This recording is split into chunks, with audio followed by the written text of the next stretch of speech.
Many years ago, a young man named Giovanni Guasconti left his home in Naples to study in northern Italy. He rented a small room on the top floor of a dark and ancient palace. Long ago, the building had belonged to a noble family. Now, an old woman, Signora Lisabetta, rented its rooms to students at the University of Padua. Giovanni's room had a small window. From it, he could see a large garden that had many plants and flowers. "Does the garden belong to you?" he asked Signora Lisabetta one day. "Oh, no," she said quickly.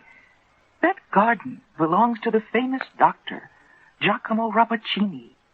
People say he uses those plants to make strange kinds of medicine. He lives in that small brown house in the garden with his daughter Beatrice." Giovanni often sat by his window to look at the garden. He had never seen so many different kinds of plants. They all had enormous green leaves and magnificent flowers in every color of the rainbow. Giovanni's favorite plant was in a white marble vase near the house. It was covered with big purple flowers. One day, while Giovanni was looking out his window, he saw an old man in a black cape walking in the garden. The old man was tall and thin. His face was an unhealthy yellow color. His black eyes were very cold. The old man wore thick gloves on his hands and a mask over his mouth and nose. He walked carefully among the plants, as if he were walking among wild animals or poisonous snakes. Although he looked at the flowers very closely, he did not touch or smell any of them. When the old man arrived at the plant with the big purple flowers, he stopped. He took off his mask and called loudly, "Beatrice, come, help me." "I am coming, Father. What do you want?" answered a warm young voice from inside the house. A young woman came into the garden. Her thick, dark hair fell around her shoulders in curls. Her cheeks were pink, and her eyes were large and black. She seemed full of life, health, and energy as she walked among the plants.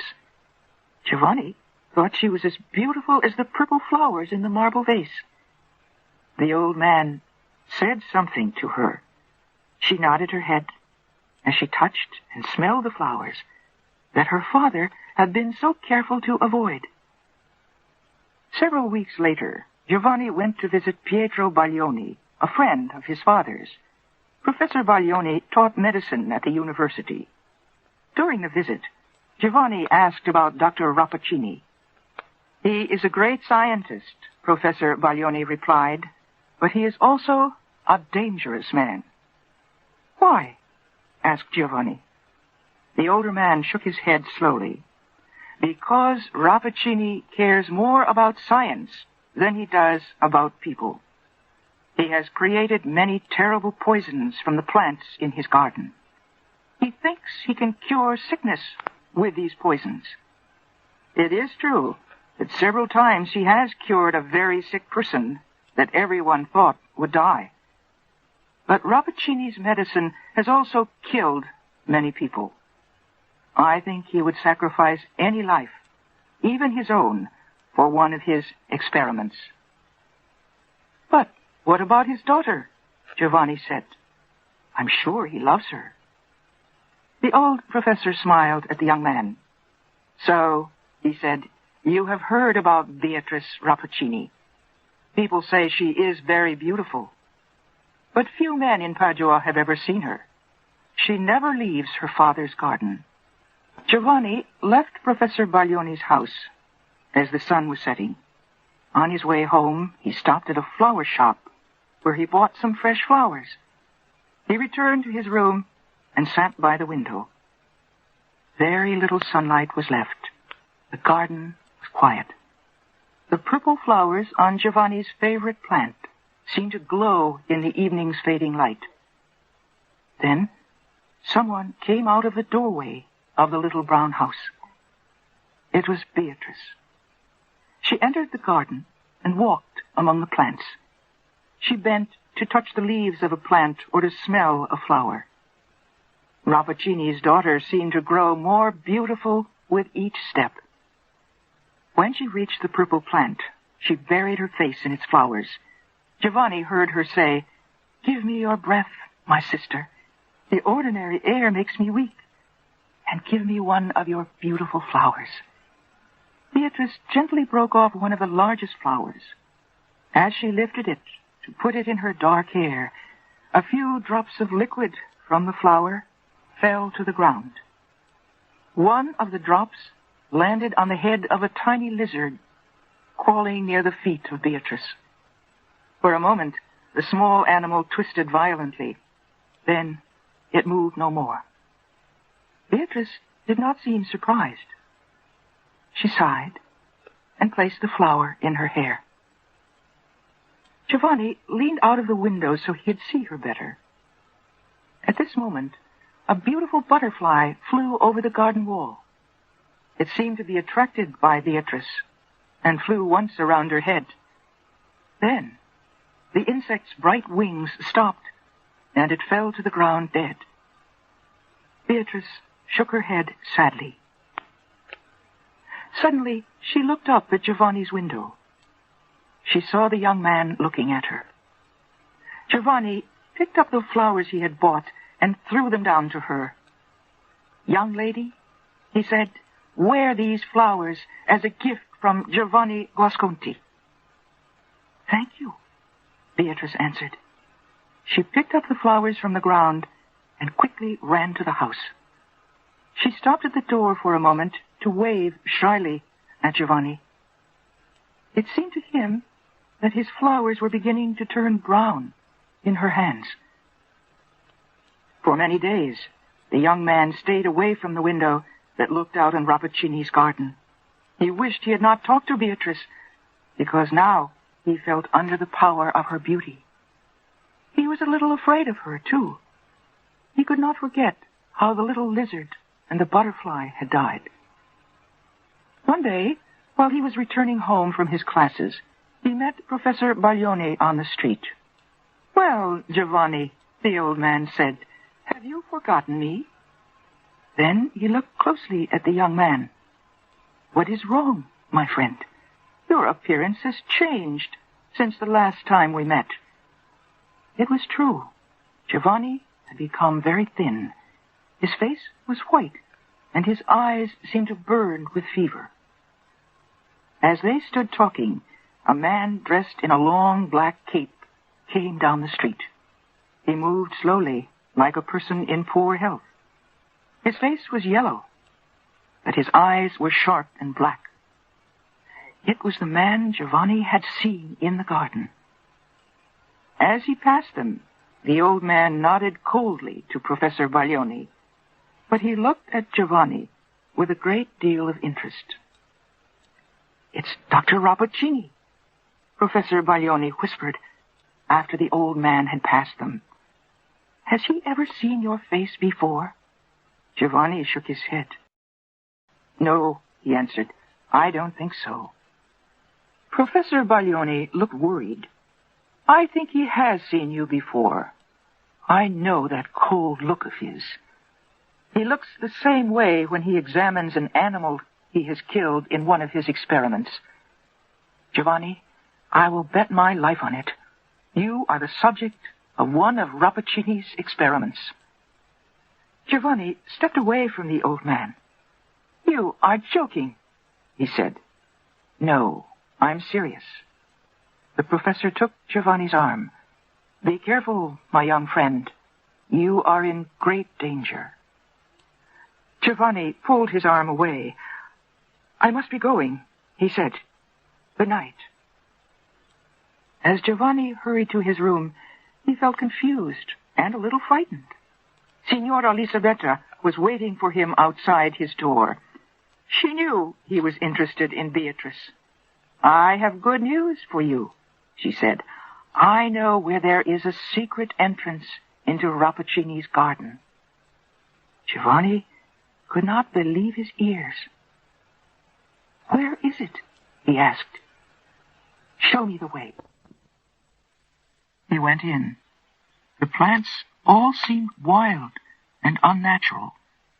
Giovanni realized that Rappaccini must have created these strange and terrible flowers through his experiments. Suddenly, Rappaccini's daughter came into the garden. She moved quickly among the flowers until she reached him. Giovanni apologized for coming into the garden without an invitation, but Beatrice smiled at him and made him feel welcome.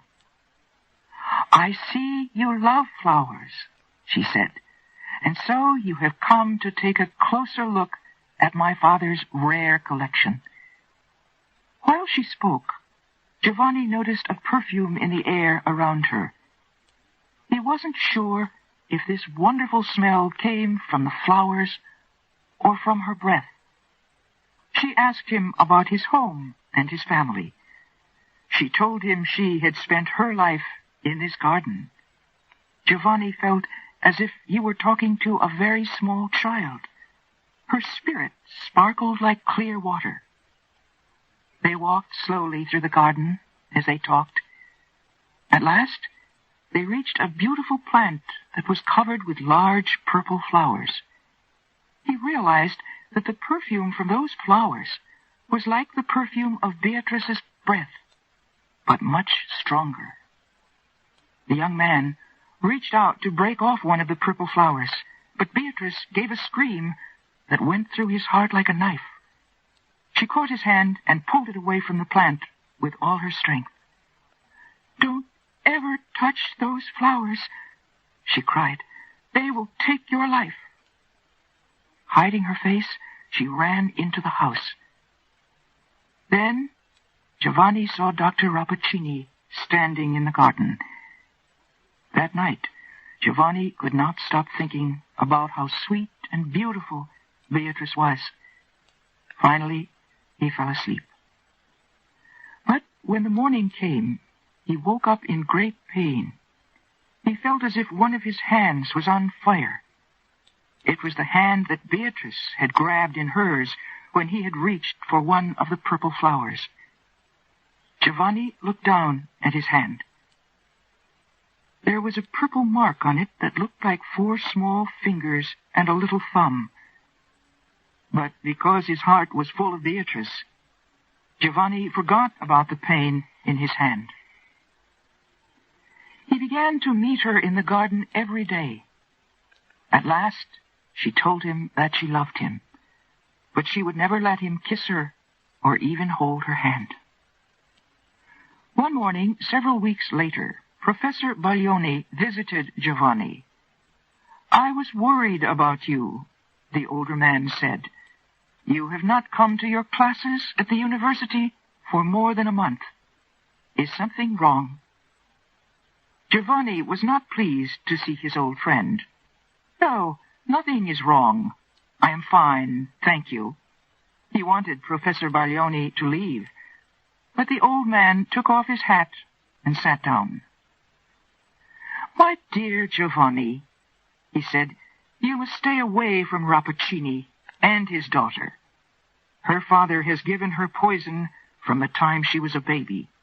The poison is in her blood and on her breath. If Rappaccini did this to his own daughter, what is he planning to do to you?" Giovanni covered his face with his hands. "Oh, my God," he cried. "Don't worry," the old man continued. "It is not too late to save you, and we may succeed in helping Beatrice, too. Do you see this little silver bottle? It holds a medicine that will destroy even the most powerful poison. Give it to your Beatrice to drink." Professor Baglioni put the little bottle on the table and left Giovanni's room. The young man wanted to believe that Beatrice was a sweet and innocent girl, and yet Professor Baglioni's words had put doubts in his heart. It was nearly time for his daily meeting with Beatrice. As Giovanni combed his hair, he looked at himself in a mirror near his bed. He could not help noticing how handsome he was. His eyes looked particularly bright, and his face had a healthy, warm glow. He said to himself, "At least her poison has not gotten into my body yet." As he spoke, he happened to look at some flowers he had just bought that morning. A shock of horror went through his body. The flowers were turning brown. Giovanni's face became very white as he stared at himself in the mirror. Then he noticed a spider crawling near his window. He bent over the insect and blew a breath of air at it. The spider trembled and fell dead. "I am cursed," Giovanni whispered to himself. "My own breath is poison." At that moment, a rich, sweet voice came floating up from the garden. "Giovanni, you are late. Come down." "You are a monster," Giovanni shouted as soon as he reached her. "And with your poison you have made me into a monster too. I am a prisoner of this garden." "Giovanni," Beatrice cried, looking at him with her large bright eyes, "why are you saying these terrible things? It is true that I can never leave this garden, but you are free to go wherever you wish." Giovanni looked at her with hate in his eyes. "Don't pretend that you don't know what you've done to me." A group of insects had flown into the garden. They came toward Giovanni and flew around his head. He blew his breath at them. The insects fell to the ground dead. Beatrice screamed, "I see it! I see it! My father's science has done this to us. Believe me, Giovanni, I did not ask him to do this to you. I only wanted to love you." Giovanni's anger changed to sadness. Then he remembered the medicine that Professor Baglioni had given him. Perhaps the medicine would destroy the poison in their bodies and help them to become normal again. "Dear Beatrice," he said, "our fate is not so terrible." He showed her the little silver bottle and told her what the medicine inside it might do. "I will drink first," she said. "You must wait to see what happens to me before you drink it." She put Baglioni's medicine to her lips and took a small sip. At the same moment, Rappaccini came out of his house and walked slowly toward the two young people. He spread his hands out to them as if he were giving them a blessing. "My daughter," he said, "you are no longer alone in the world. Give Giovanni one of the purple flowers from your favorite plant. It will not hurt him now. My science and your love have made him different from ordinary men." "My father," Beatrice said weakly, "why did you do this terrible thing to your own child?" Rappaccini looked surprised. "What do you mean, my daughter?" he asked. "You have power no other woman has. You can defeat your strongest enemy with only a breath. Would you rather be a weak woman?" "I want to be loved, not feared," Beatrice replied. "But now it does not matter. I am leaving you, father. I am going where the poison you have given me will do no harm. Goodbye to you, Giovanni." Beatrice dropped to the ground. She died at the feet of her father and Giovanni. The poison had been too much a part of the young woman. The medicine that destroyed the poison destroyed her as well.